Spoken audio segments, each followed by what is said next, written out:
Hello again, I am Blighty, and I'm doing something a bit weird with Fallout 76 right now, and I'm having quite a bit of fun with it. It might just be the best, worst, good fun game you can have for $10 right now. But the new playthrough I'm trying is a bit of a goof, a gimmick-based playthrough I'm live streaming for poops and giggles based around a random thought that occurred to me that I took a swing at to see if it'd work. And I tested the idea yesterday on livestream, and it worked surprisingly well. I was having a bunch of fun with it. So I'm totally going to keep going with it.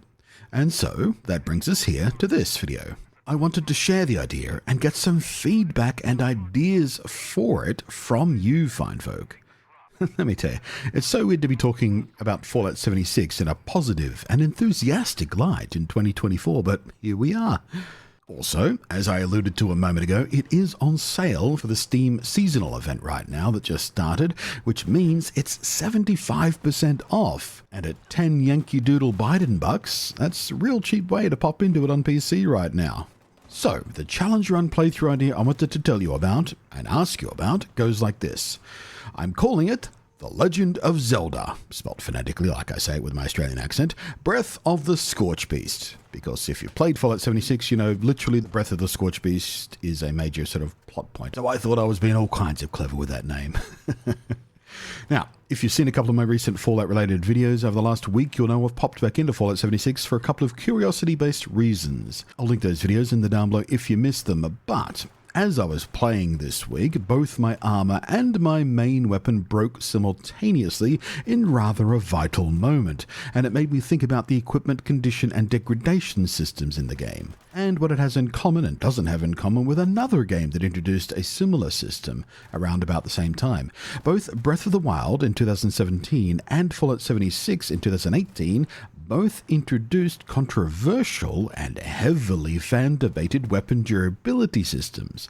Some people really hated them, and I mean furiously loathed them, considering them a virtually ruinous idea to the game's fun.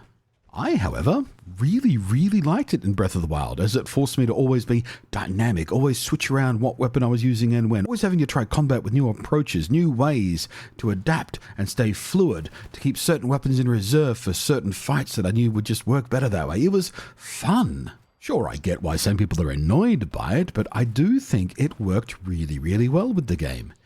Fallout 76, though, unlike Breath of the Wild, you could repair broken equipment, which was less fun as a concept because it made you constantly micromanage gear condition and constantly collect more and more junk for parts to keep repairing them. So along with managing your equipment, you're also managing your inventory stuff, and Fallout 76 notoriously has a rather limited storage space at your campsite for stuff you need to repair your things, but it was busy work meant to lean into the endless gameplay loop of the live service and MMO nature of the game to always give you something to be chasing and managing and fixing and finding, and it was fine in concept, but in practice it was a little bit annoying.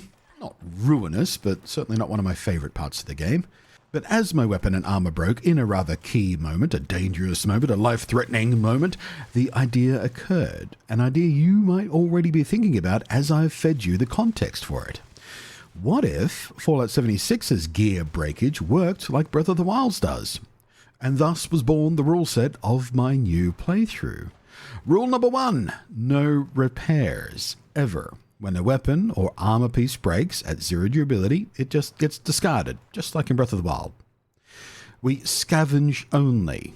No crafting of new gear. We can only use gear found in loot boxes or from downed enemies and quest rewards, just like in Breath of the Wild. Pretty much every weapon used, with very few exceptions, are found weapons picked up from somewhere. For Fallout 76, an exception will have to be made for 2, I think maybe 3 quests that literally require a craft to complete them. But then we'll do the craft and we'll discard the crafted item after the quest completion. Rule number 3, no crafted mods. Weapon and armor mods can be attached, but only if found complete, ready to go in the world. So basically what that means is no crafting, upgrades and whatnot from plans. This probably won't be much of a factor as boxed mods are kind of rare in the game to begin with, and having both an appropriate plan and the right weapon for it simultaneously will probably be quite rare, but it was a rule I thought about anyway. Rule number 4, cooking is permitted, just like in Breath of the Wild. That had a cooking system too, for the same kind of reasons, for various kinds of perks and benefits.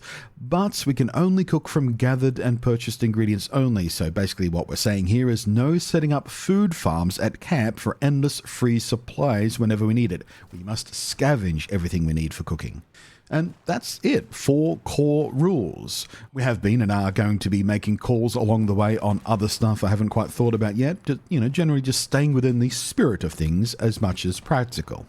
One of the benefits of doing this as a live stream playthrough is I can talk to chat about it. Say, hey, what do you reckon about this? Is this fair? Is this unfair? Should we do this? Should we not do this? And kind of make the decision as a group. Speaking of groups, I am allowing for multiplayer teams and help because, well, the game is designed around those systems and frankly it is more fun that way. And with the more recent updates around how scaling works, which I did talk about in a previous video, it does mean I can't just be carried through a fight by teaming up with a higher level player. It doesn't work like that anymore. It's fantastic. So everything always stays balanced and as dangerous as it should be. And it's all actually working really well. I played for about 6 or 7 hours yesterday, and I was having a blast. It's changing up how I approach the game in some pretty meaningful ways, including how and what I loot, what weapons I'm using and when, because, well, when it breaks rule, and we can't craft any ammunition, so the only bullets we can use are bullets we find, which is changing a lot about how I play and what stats I'm picking out. And I'm going sort of heavy in the luck build because that changes, how good the weapons are I pick up and how much ammo I find in crates and things like that. And all of this is only going to get more complicated as we go, because as we get higher in level, better weapons are going to start dropping, but the really, really good weapons tend not to have as good durability. And finding armor pieces is already a bit of a challenge. I can't wait to see how that goes.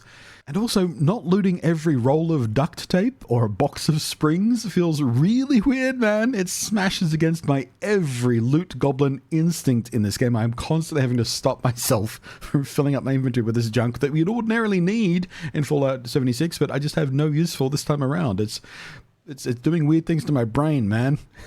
And I still don't know what my end goal should be, by the way. Right now, I'm thinking we either see kind of where we're at after 76 hours of gameplay, or when we get to level 76, just as a thematic but kind of arbitrary goal. So I would especially like to hear some thoughts on what other end goals, or indeed must-dos, we should consider for this playthrough. Like with Breath of the Wild, side tracking and side questing and exploration and the "ooh, what's that over there" mentality will absolutely be indulged, and indulged deeply. I am not planning on just rushing through the main quest, can I beat Fallout 76 without ever crafting weapon kind of thing. That's not what I'm about here. I'm here for fun and experimentation and to see how the game feels when you apply this rule set. So I'd really like to hear your ideas on other rules inspired by the gameplay of Breath of the Wild that you might have. We've already decided, that's me and the live chat, that an exception to crafting has to kind of also be the backpack upgrades, as it doesn't count as armor. I mean, there is an armor upgrade for the backpack, obviously we're not going to use that. And indeed, Breath of the Wild had a system to increase your inventory size too with the Korok seed stuff. And frankly, carry weight in inventory management is already becoming a serious issue, so yeah, I'm glad we have a little loophole for that. I've also just picked up my first power armor frame too, and managing parts for that, managing the armor pieces for that is going to be a real interesting challenge as they start breaking. Because unlike body armor, you can't mix and match those. Also, I still have to figure out how I'm going to manage the power cores for it as well. That's going to be interesting. So yeah, leave your thoughts in the down below, or indeed, if you get to this video within probably the first dozen hours of it going live, chances are pretty good I will be live on Twitch playing it, so you can come chat in real time about all of this with me. Same goes tomorrow. If you come to this video like 24 hours after it goes live, same thing applies, because I stream every Friday, Saturday, and Sunday. Well, almost every Friday, Saturday, and Sunday, but it's always the plan to stream Friday, Saturday, and Sunday. So yeah, thanks for watching, and thank you for any input you've had. I am Blunty. I will catch you next time. Thank you as always to the patrons scrolling up above there.